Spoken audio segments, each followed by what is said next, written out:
Hi guys, and welcome to yet another very exciting video tutorial of Adobe Premiere Pro. And in this tutorial I will show you how to use the overwrite command and also how to mark the in and out points in your timeline. We have learned in the previous tutorial how to use the in and out marking technique in the source window or source monitor, but now I'm going to show you how to do that in the timeline directly. And in some cases it's even more advantageous to do it in the timeline rather than doing it in the source window. And in some sequences or some things it can be only done in the timeline and not in the source window. Suppose you want to match a specific scene of your video footage in to a very specific beat or a sound effect of your audio.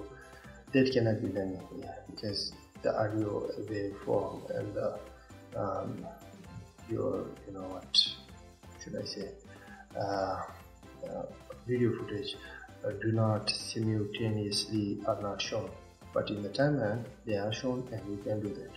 Okay, now suppose when this dinosaur bangs its hand on this fence like this. Okay, I want to drag a footage or a clip from this video and place it on top of it or override, and I want this running scene to be initiated other than this running scene which was in this video.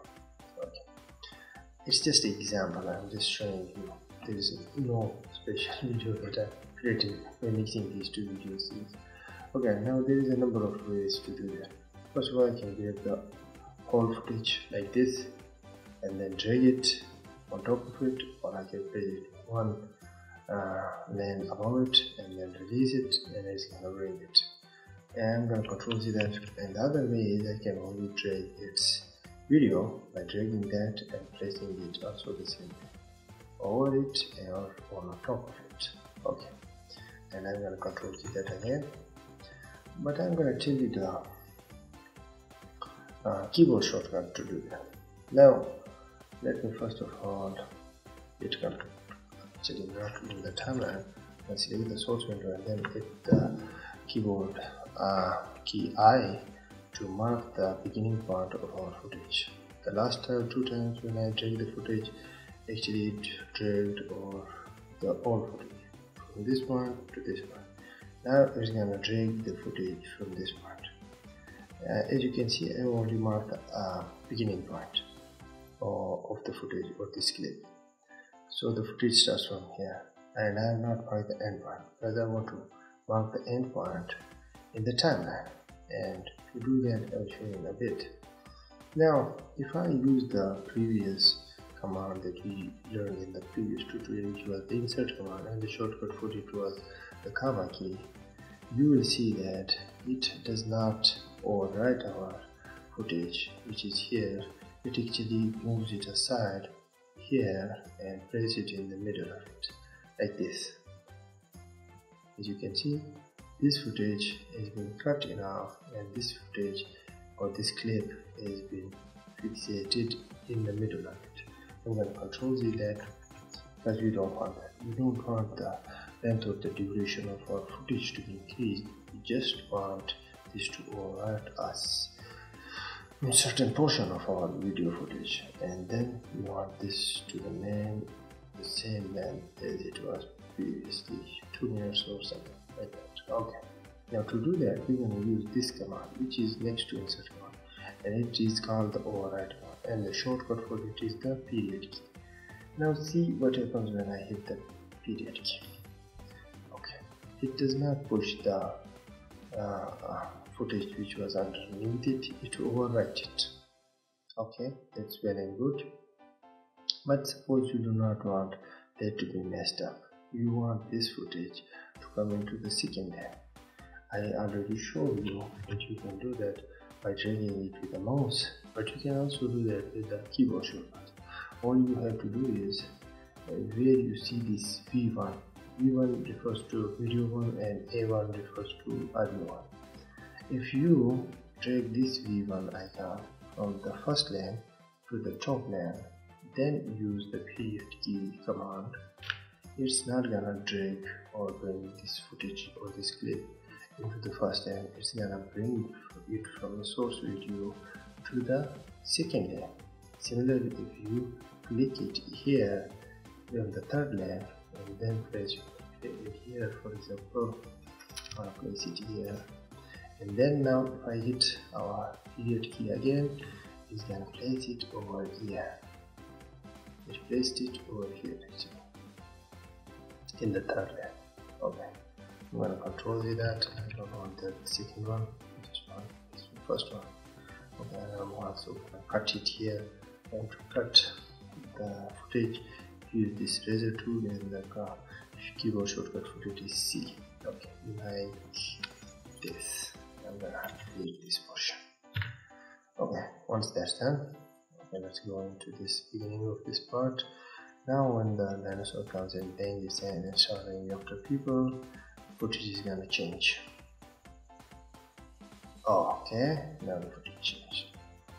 But I told you that I have marked only our beginning point in the source window. I'm gonna mark its end point here in our timeline. To do that, I'm gonna control Z a couple of times to undo the bringing of this footage in here. Now, I'm gonna first point the places where I want this clip to reside here, and not more than that. Okay, now I'm gonna hit the keyboard key I. It's gonna point the beginning point where when we drag this footage in here, it's gonna start at this point, and then we want to move this a little bit for example, okay, 30 seconds or so. Then I'm gonna hit the O point. Now when I hit the period key or the comma key, when this clip is dragged in here, it will not be longer than this portion that we have marked. Let me show you by hitting the period key. Okay, now you see that our footage, the one beneath it, when it reaches this point, this clip starts over it, and when this footage runs to this point, actually it's a little bit long, so let me fast forward it. That footage also runs. How it happened, or how did it cut it automatically, was that we placed the beginning and the end point in our timeline, and then whatever footage or audio clip or whatever that you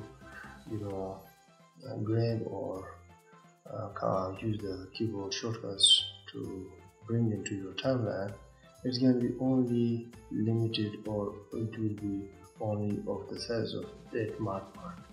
The whole footage will not be dragged in.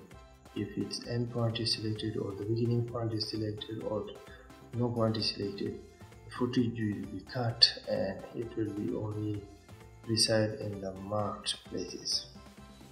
Now I marked the beginning point for a specific reason, because I do not want this footage to start from the beginning point.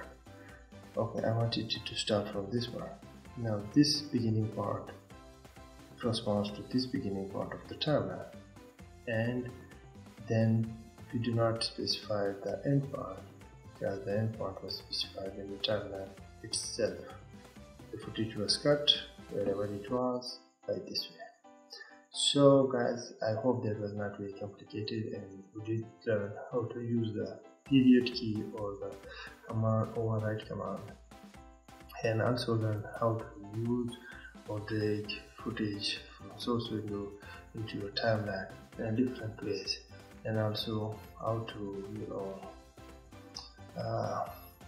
use it to make your audio. Now I did said in the beginning of the tutorial that this technique is useful to make your video to your audio. So suppose, okay, let me tell you a little bit about that, and then we're gonna end this video. Suppose there is this upbeat point in our audio, and we want our video or video footage. Okay, let me mark the beginning point, okay, to this point, and then I'm gonna click the OK to end point.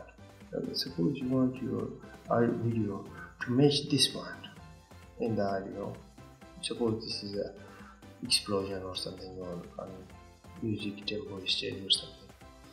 Now once you mark it like this, then you can hit the period key and it brings it in, and it will note it in the first line, and in the second line you can move this icon or click it in the first line and control Z that.